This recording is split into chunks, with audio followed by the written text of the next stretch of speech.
Hey, what's up, everybody? It's Pastor Isaac, and this past week we continued our series of the I Am statements of Jesus, and we talked about in John chapter 8 when Jesus said, I am the light of the world. And I just want to read to you a little bit of the context of why Jesus was saying that and the people that he was saying it to. And it takes place in John chapter 8. And I'm going to start reading in verse 2. It says, At dawn he appeared again in the temple courts, where all the people gathered around him. He is Jesus. And he sat down to teach them. Then the teachers of the law and the Pharisees brought a woman caught in adultery.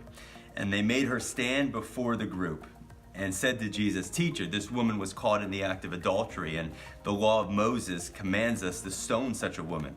But what do you say, Jesus? And they were using this question to try and trap Jesus. Just a little word of advice. You can't trap Jesus. Don't try. And he totally sets them in their place. Let's check it out. It says in verse 6, But Jesus bent down and started to write on the ground with his finger. And when they kept on questioning him, he straightened up and said to them, Let any one of you who is without sin throw the first stone at her. Again, he stooped down and wrote on the ground.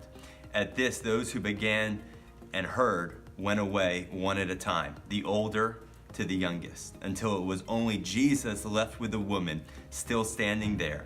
Jesus straightened up and asked her, Woman, where are your accusers?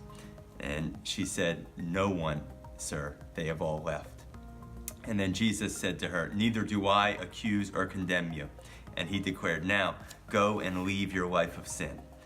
That's the story right before John chapter 8, verse 12. And then Jesus spoke again to the people. Everyone's watching, I'm sure, at what just took place. This is a controversial thing that just took place. Jesus just completely leveled the playing field, saying, any one of you who does not have sin, you throw the first stone. And then it was just Jesus and this woman, this incredible moment of compassion. And then Jesus said to the people, I am the light of the world. Whoever follows me will never walk in darkness, but will have the light of life. And so I want to ask you guys, as you're about to start your group, what is this light of life that Jesus is talking about? This light that you're able to have, this light that's able to shine in the midst of darkness. And I feel like darkness is something that we could all relate to. This woman was surrounded by darkness. She was surrounded by her accusers. She was surrounded by her sin. And here comes Jesus, God with skin on, saying, where are your accusers? Because anyone who has sin, you're surrounded by darkness too. Doesn't matter what kind of sin it is sin. And then the light of the world, Jesus, comes on the scene. And when the light of the world comes, all the darkness has to go.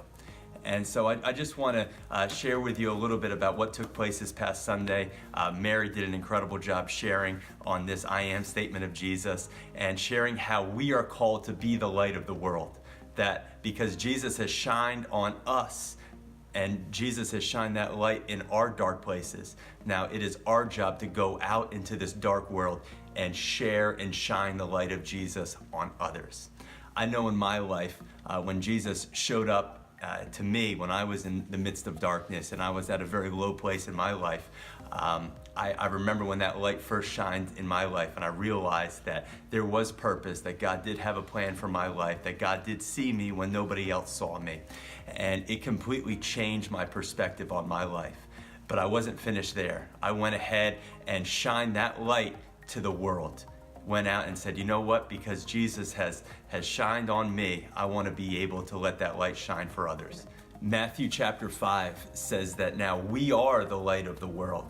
And that is what I want you guys to share about in your group tonight. We're going to have some questions for you to get an understanding of how we could be the light in the midst of darkness, how we could be the hands and feet of Jesus. When Jesus declared, I am the light of the world, when we read in the book of 1 John, later on, it says that as he is in this world, so are we. So now we get to be that light to other people.